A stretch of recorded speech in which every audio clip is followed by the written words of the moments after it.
Bienvenue aux premières vidéos pour le troisième bloc de matière qui porte sur les chapitres 7 et 8 qui vont correspondre à l'énergie et au travail. En fait, on commence par le travail puis on va généraliser vers l'énergie par après. Donc, on commence avec le chapitre 7, travail et énergie cinétique. On va tranquillement expliquer la définition du travail. Donc, je repars du contexte qu'on avait vu depuis le début de la session, la cinématique et la dynamique. En cinématique, particulièrement, c'était vraiment limité aux équations où on avait une accélération constante, donc au MRUA. Ça voudrait dire qu'en fait, la somme des forces était constante. Bien entendu, c'est des cas limités, donc on voudrait pouvoir aller chercher des cas plus généraux, donc on veut aller chercher des cas où les forces et l'accélération vont être variables. La manière qu'on va pouvoir faire ça, ça va être d'étudier l'effet de la force appliquée sur une certaine distance. Pour ça, on va se baser sur l'équation dans laquelle on ne faisait pas intervenir le temps en cinématique, donc c'est la quatrième dans l'autre qu'on faisait, et bien sûr la deuxième loi de Newton qui nous montre le lien entre les forces et l'accélération. Donc déjà, l'équation de cinématique, il faudrait l'écrire de manière vectorielle pour pouvoir être cohérent avec ce qui va se passer au niveau des forces. Et elle peut s'écrire de manière vectorielle. Donc je garde mon vecteur ici, il va pouvoir être mis au carré. En fait, ça va donner la norme du vecteur au carré, cette opération-là, avec la vitesse aussi au carré. Et le vecteur accélération fois le vecteur déplacement. Donc, c'était plus R quand on avait le déplacement en vecteur au complet, donc en Y et en X, et même Z au besoin. C'était delta R qu'on utilisait dans ce temps-là. Notre deuxième loi de Newton va nous permettre d'isoler l'accélération. Donc, ça va être la force. Ici, je vais faire comme si c'était juste une force, mais ce serait la somme des forces divisée par la masse. Donc ça, je vais pouvoir le remplacer dans mon équation de la cinématique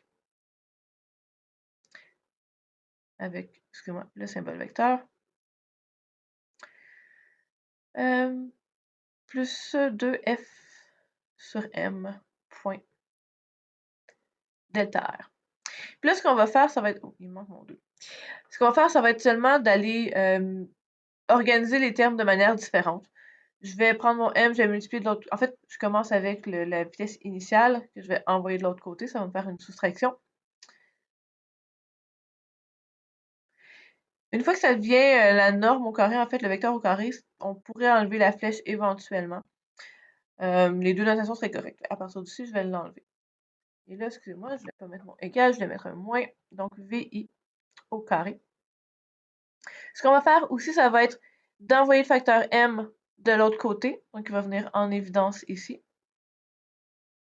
Et le facteur 2 aussi qui va venir diviser, donc me donner un facteur 1/2. Ce qui va me rester, ça va être F fois delta R. On va dire point delta R. On va voir que c'est une opération particulière. Et ce qui est important, c'est de voir qu'on a un effet sur la vitesse, la cinématique, et une application de force sur un déplacement qui est ici. Donc, ça nous fait définir l'énergie cinétique d'un objet, qui va être les termes à gauche, avec K est égal à 1/2 mv carré. Ça devrait vous rappeler un petit quelque chose. Et le travail effectué par une force, ça va être mon F point delta R. Donc, W pour work en anglais, c'est la variable qui va être attitrée au travail. K d'ailleurs, c'est pour kinetic en anglais, pour l'énergie cinétique, ça devient un K. J'avais une case déjà remplie, j'ai oublié de l'enlever. Donc, l'opération qui est ici, le point dont je parlais tantôt, c'est une opération spécifique à des vecteurs. On n'a pas le droit de l'enlever. C'est pas comme les multiplications implicites qu'on a dans notre équation scalaire. Ça s'appelle un produit scalaire. Parce que le résultat va être un scalaire. Donc, vous pourrez remarquer que j'ai plus de flèches sur mon W à gauche. Cette opération-là prend deux vecteurs et nous donne un scalaire. Il y a deux manières de calculer le travail ou le résultat du produit scalaire. Avec les modules. Donc, je vais prendre le module de la force, le module du déplacement et l'angle entre les deux. Donc ici, θ est l'angle entre F et delta R. Donc entre les vecteurs. Si je veux parler d'un angle entre les deux, il faut que ce soit encore les vecteurs. C'est une manière qu'on va utiliser beaucoup. Ça va être généralement la manière la plus rapide pour calculer notre travail. Par contre, c'est aussi possible de le faire avec des composantes. Donc, il va y avoir quelques numéros où on va utiliser des composantes. À ce moment-là, ça va être f x, la composante en x, fois delta x, plus fy delta y, plus fz delta z. Et là, je vous rappelle d'utiliser les composantes. Donc, les composantes doivent avoir le bon signe. Je spécifie ici parce que quand on va travailler avec les modules et l'angle, les modules de vecteurs, c'est toujours positif. Vous pourriez vous le noter aussi de toujours prendre un f positif, un delta r positif. Donc ça, c'est toujours positif. Des fois, le résultat pourrait être négatif. Ça devra venir du cosinus de l'angle. Ça ne peut pas venir des modules de force. Donc ça va être nos deux formules générales. Par contre, on a deux cas qu'on va pouvoir voir de manière particulière. La gravité, en premier. Donc, la gravité est toujours exercée vers le bas. Donc, en fait, en termes de composantes, ici, c'est très facile d'avoir quelque chose qui se passe généralement pour la gravité. Je vais donc avoir 0 fois delta x, je n'aurai pas de composante en x. Le poids en y fois delta y, plus 0 en z, delta z. Vous vous rappelez peut-être que des fois, il y avait une composante en x pour le poids. Donc ici, en fait, il faut que je définisse un axe y particulièrement. Il doit être vertical et positif vers le haut. En fait, c'est le même axe y qu'on utilisait quand on était en cinématique. Donc, vertical et positif vers le haut. Dans ce temps-là, je peux écrire que je vais avoir 0 en x, 0 en z et seulement ma composante en y. Cette composante-là va être moins mg delta y, et c'est donc la formule qu'on pourra réutiliser rapidement pour le travail effectué par la gravité. Donc, avec ça, on passe à deux exemples où on va juste mettre en application les formules qu'on vient de voir. Donc, premièrement, je cherche le travail effectué par la force F. Donc, dans ce cas-ci, j'ai ma force F qui est ici et j'aurai besoin de mon déplacement qui est là. À la base, je pourrais l'écrire que c'est F point delta R. Pour choisir entre mes deux formules, celle qui utilise les modules ou les composantes, je vais aller regarder ce que j'ai comme information. Ici, je connais le module de la force, 20 newtons, et le module du déplacement. Donc, ça va vraiment être l'équation F delta R cosinus de θ qui va être la plus rapide. Donc, je connais déjà le module de ma force, le module de mon déplacement. Pour ce qui est de l'angle, si ça vous aide, je vous encourage à redessiner vos vecteurs delta R et F pour bien voir que c'est l'angle qui est entre les deux qu'on veut. Donc, dans ce cas-ci, mon déplacement était selon le plan incliné, donc un angle de 20 degrés ici. Déplacement pour R, θ pour R si on veut. Alors que pour l'angle, la force, son orientation était à 30 degrés en dessous de l'horizontale. Donc, l'angle qu'on veut ici, c'est l'angle entre R et F. Donc, dans mon cas, ça va être la somme des deux. Ça va être 50 degrés. Et le résultat de ma multiplication va être de 77,13. L'unité qu'on donne au travail, c'est le résultat de newton fois des mètres. Ça va s'appeler des joules. C'est une unité que vous avez peut-être plus entendue pour l'énergie. Donc, le travail et l'énergie, en fait, c'est les mêmes unités, c'est les mêmes dimensions physiques que ça représente. On parle toujours de travail quand on parle vraiment de l'effet d'une force sur un déplacement.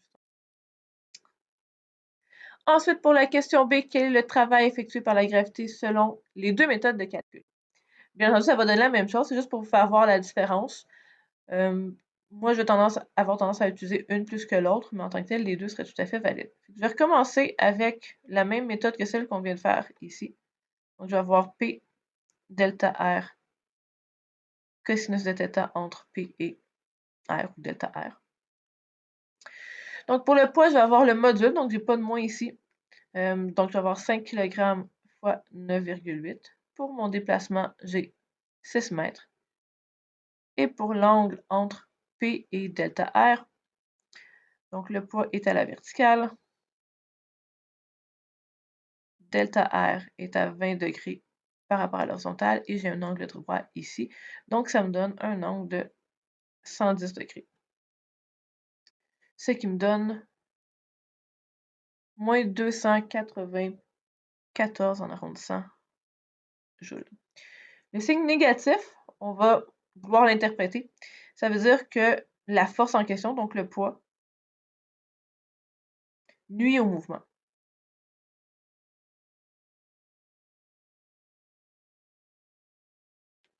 Donc, en fait, le signe vient du cosinus de 110 degrés. Dès qu'on a un angle plus grand que 90 degrés, ça veut dire que la force n'est pas en train d'aider le mouvement. Quand on a un angle plus petit que 90 degrés, la force aide le mouvement, elle effectue un travail positif sur l'objet. Quand la force nuit au mouvement, elle va effectuer un travail négatif sur l'objet. Pour l'autre méthode de calcul, ce serait moins mg delta y. Donc, au début, il n'y a rien qui change. 5 fois 9,8 avec le signe négatif qui est déjà ici dans ce cas-ci. Pour le delta y, il faut que je prenne mon déplacement de 6 mètres et que je regarde qu'est-ce qui se passe avec mon angle de 20 degrés. Et donc, le delta y est ici. On parlait d'un axe y vertical et vers le haut. Donc, ça, c'est le delta y que je vais utiliser. C'est le côté opposé à mon angle de 20 degrés. Donc, je vais avoir 6, pardon, ça prend quand même le module, fois sinus de 20 degrés. Et ça va me donner le même résultat, moins 294 joules.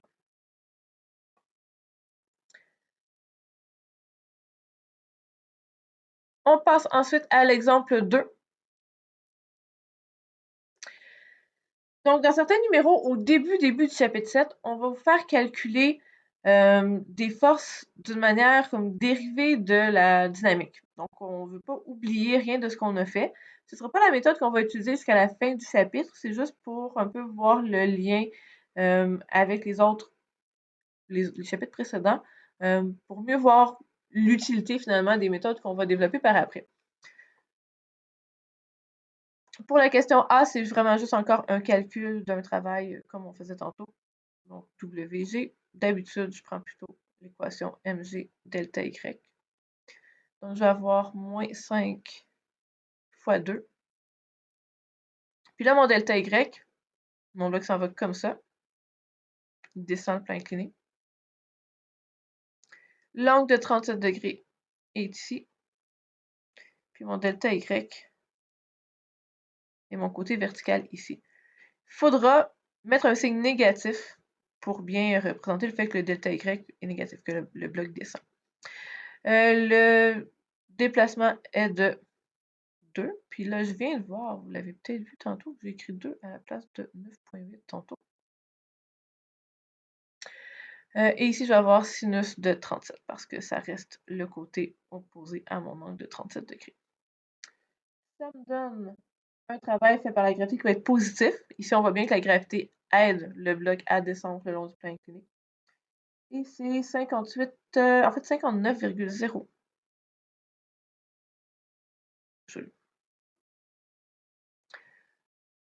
Pour la question B, on me demande le travail effectué par le frottement cinétique, mais on ne me donne pas d'informations par rapport au coefficient de frottement.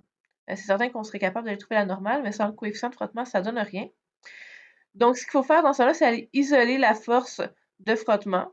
Notre but, ça va être de pouvoir faire FC delta R cosinus de θ entre FC et delta R. Donc, je vais avoir ma valeur de force de frottement. On va la trouver en faisant de la dynamique. Donc, je vais avoir un axe des X vers le bas, Y perpendiculaire. On va l'accepter d'avoir un delta Y défini pour la gravité, puis un axe Y différent dans le même gros numéro parce qu'on est dans des parties différentes, dans des démarches différentes. Si vous préférez, ça, vous pouvez l'appeler H. J'ai aucun problème à ce que vous mettiez H ici. Donc, on a le poids, la normale et on doit avoir du frottement. Puis, vu que mon bloc descend, ben, le frottement va être vers le haut du plan incliné. Mon frottement est en X, donc je vais faire la somme des forces en X. Puis, on connaît l'accélération. Donc, si je vais avoir la composante en X du poids, qui va être vers l'axe des X positifs, donc mg sin de 37 degrés, moins le frottement cinétique est égal à m fois a. Donc, 5 fois 9,8 sinus de 37 moins fc est égal à 5 et l'expression était de 3 mètres par seconde carré. Je trouve fc. Puis là, j'ai vraiment exprimé ici le fait que mon frottement était vers les x négatifs, mais ce que je viens chercher, c'est le module de mon frottement. Donc, ça va être une valeur qui va être positive. Le moins, je l'avais sorti précédemment. Et ça me donne 14,49.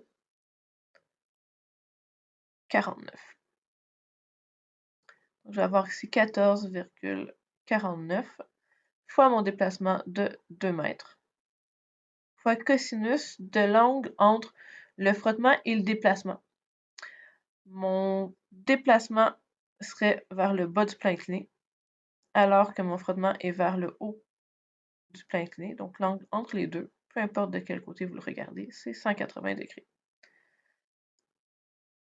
Si jamais il y en a qui s'en rappellent pas, cos de 180 degrés, ça fait moins 1.